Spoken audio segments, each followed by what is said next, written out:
Olá, camaradas, bem-vindos a mais uma aula de história do professor Júlio César. O tema de hoje será a Era Vargas. Getúlio Vargas governou o Brasil pela primeira vez entre 1930 e 1945. Esse período foi chamado de Era Vargas, tamanha a importância das mudanças que ocorreram em nosso país. A administração pública e o poder político ficaram mais centralizados. As oligarquias regionais perderam espaço, apesar de continuarem exercendo importância. Os ideais tenentistas conquistaram o espaço pretendido. Governo Provisório 1930-1934. Getúlio Vargas governava sem Constituição, apenas por decreto-lei. Para enfraquecer as oligarquias nos estados, ele indicou interventores no lugar dos antigos presidentes de estado. Boa parte do Nordeste ficou sob o controle de Juarez Távora e foi chamado de Vice-Rei do Norte. Revolução Constitucionalista de 1902. As oligarquias do estado de São Paulo não aceitaram a indicação de um interventor não paulista para o estado. Mesmo os membros da elite que haviam apoiado Vargas na Revolução de 1930 ficaram descontentes. Essas elites formaram a FUP, Frente Única Paulista, que reivindicava a elaboração de uma nova Constituição para o país. Não aceitavam que Getúlio Vargas governasse por decreto-lei, de maneira autoritária. Em uma manifestação contra Getúlio, na capital paulista, 4 jovens foram assassinados pelas forças de repressão do governo. O nome desses jovens assassinados, Martins, Miragaia, Drauzio e Camargo, foram usados para formar a sigla MMDC, que foi o movimento da elite paulista reivindicando uma nova Constituição. Em 9 de julho de 1932, tem início em São Paulo o movimento armado contra Getúlio. À frente do movimento estavam o general Isidoro Dias Lopes e o civil Pedro de Toledo. Milhares de paulistas, a maioria de classe média, se ofereceram como voluntários para lutar contra Getúlio. As indústrias produziam armas, munições, veículos e suprimentos para dar suporte logístico para a guerra. Apenas o estado de Mato Grosso apoiou os paulistas. Com maior efetivo militar, Getúlio Vargas conseguiu vencer o movimento. Mas, apesar da derrota militar, os paulistas foram politicamente vitoriosos, porque alcançaram seus objetivos. A convocação de uma Assembleia Nacional Constituinte, a indicação de um interventor mais alinhado com as elites de São Paulo. Constituição de 1934. A segunda Constituição Republicana foi promulgada em 16 de julho de 1934. Ela estabelecia República Federativa, divisão em 3 poderes: Executivo, Legislativo e Judiciário, eleições diretas para cargos públicos, exceto para o cargo de Presidente da República, em 1984. Foi uma eleição indireta, onde mais uma vez Getúlio Vargas foi eleito presidente, agora de maneira constitucional. Estabelecia também voto secreto, voto feminino, ensino primário gratuito e obrigatório, manteve a Justiça Eleitoral e criou a Justiça do Trabalho, direitos trabalhistas, jornada diária de 8 horas, descanso semanal remunerado, férias remuneradas, regulamentação do trabalho da mulher e do menor. O integralismo. O integralismo foi um movimento de inspiração fascista que existiu no Brasil na década de 1930. Seu líder era o escritor e jornalista Plínio Salgado, mas algumas figuras destacaram-se, como o do intelectual cearense antissemita Gustavo Barroso. Os integralistas estavam organizados na AIB, Associação Integralista Brasileira. Seu lema era Deus, Pátria e Família. Seu símbolo era a letra grega sigma. Sua saudação usava a palavra Anauê, que significa Você é meu parente, em tupi. Usavam camisas verdes. Os integralistas eram anticomunistas, nacionalistas, defensores da submissão do indivíduo ao Estado. Aliança Nacional Libertadora. A luta de classe estava acirrada no Brasil na década de 1930. Ao mesmo tempo que surgiu o integralismo, de inspiração fascista, surgiu também a Aliança Nacional Libertadora, de inspiração socialista. Faziam parte da Aliança Nacional Libertadora diversos movimentos sociais, tendo à frente o PCB, Partido Comunista do Brasil. Seu líder era Luiz Carlos Prestes. A Aliança Nacional Libertadora defendia o não pagamento da dívida externa, nacionalização de empresas estrangeiras, liberdade de expressão, direitos trabalhistas. A intentona comunista. A Aliança Nacional Libertadora tentou realizar uma revolução socialista no Brasil. Com a influência que possuía nas Forças Armadas, mobilizaram batalhões na cidade de Natal, Recife e Rio de Janeiro. O movimento foi chamado pela imprensa de intentona, para o desqualificar, porque a palavra intentona tem uma conotação de algo mal pensado, algo feito por loucos.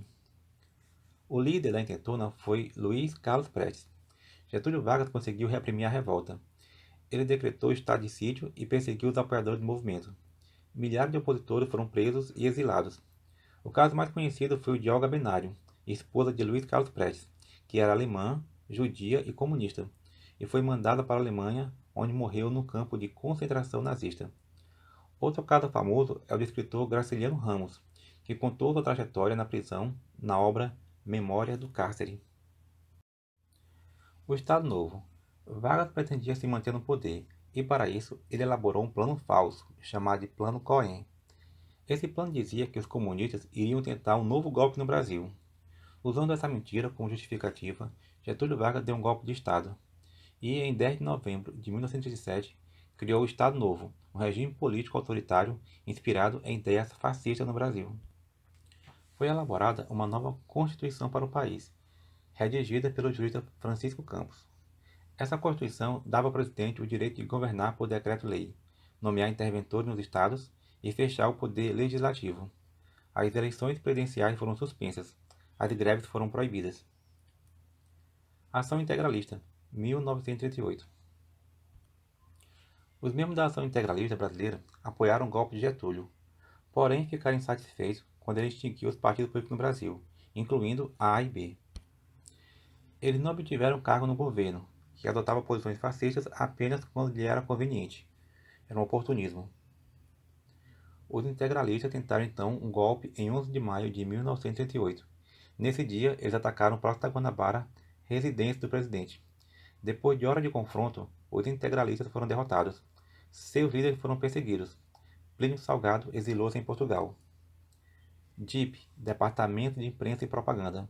Getúlio Vargas sabia que não se manteria no poder apenas pela violência. Era preciso fazer propaganda de seu governo e conquistar apoio popular. Daí ele criou um órgão especializado nessa função, o DIP, Departamento de Imprensa e Propaganda, liderado por Lourival Fontes. O DIP censurava peças de teatro, filmes, jornais, revistas e rádio. Esses veículos de comunicação deveriam produzir obras de apoio a Getúlio. Foi instituído o programa de rádio A Hora do Brasil. Esse programa era transmitido diariamente em todas as emissoras de rádio do país, para que as ideias de apoio a Getúlio Vargas chegassem à maior parte da população. O trabalhismo. Os direitos trabalhistas foram conquistados com muita luta pelos trabalhadores no Brasil, mas Getúlio Vargas utilizava os mecanismos da política para dizer que era ele que estava dando direitos às pessoas. Essa forma de apresentar os direitos conquistados pelos trabalhadores como uma concessão do governo é chamado de trabalhismo. O trabalhismo procura tirar o protagonismo das mãos dos trabalhadores. Esse protagonismo é colocado nas mãos de líderes de massas. Getúlio Vargas soube aproveitar essa situação e se apresentar como o pai dos pobres. Em seu governo foram instituídas as políticas trabalhistas mais importantes de nossa história: a CLT, consolidação das leis trabalhistas, o salário mínimo. O uso do 1º de maio como forma de promover ações do governo para controlar os movimentos operários, atrelamento dos sindicatos ao governo, incentiva ao peleguismo, que ocorre quando lideranças sindicais fingem defender os trabalhadores, mas na verdade defendem os patrões. Desenvolvimento econômico na era Vargas. Na era Vargas, a indústria cresceu mais do que a agricultura. Isso beneficiou a economia brasileira.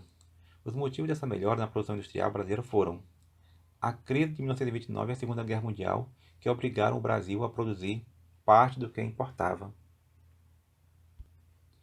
Investimento do Estado nas indústrias de base ao criar a CSN, a Companhia Siderúrgica Nacional, a Companhia Vale do Rio Doce, a Fábrica Nacional de Motores e a Companhia Hidrelétrica do São Francisco.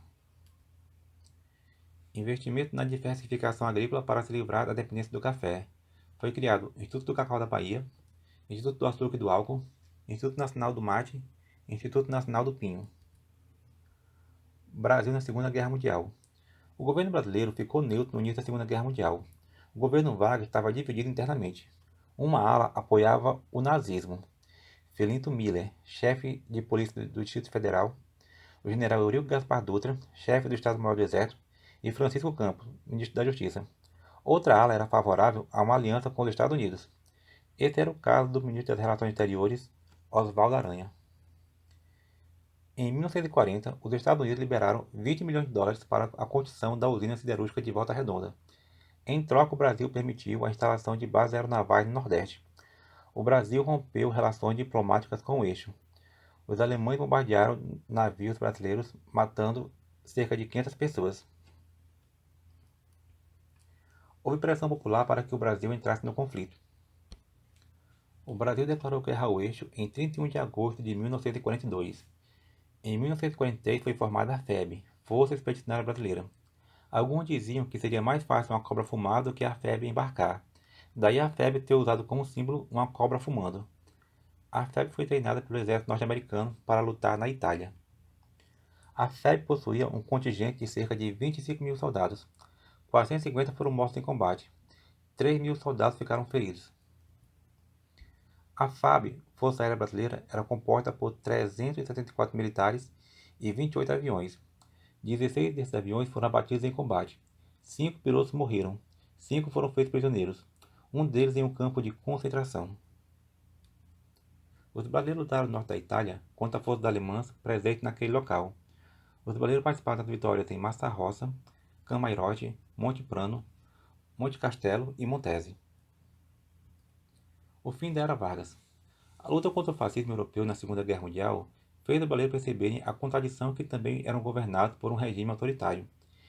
Em 1943 foi lançado o Manifesto dos Mineiros, onde o grupo de políticos exigia a redemocratização do Brasil.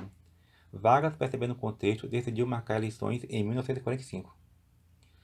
Ele suspendeu a censura e liberou os partidos políticos, mas ao mesmo tempo organizava um movimento para permanecer no poder, o queremismo. O queremismo era apoiado por setores das classes populares. Até o líder comunista Luiz Carlos Prestes apoiou Getúlio. Mas, percebendo as manobras de Getúlio, um grupo de militares, liderado pelos generais Góes Monteiro e Eurico Gaspar Dutra, forçaram o presidente a renunciar. O poder foi entregue provisoriamente a José Linhares, o presidente do Supremo Tribunal Federal. Era o fim da Era Vargas.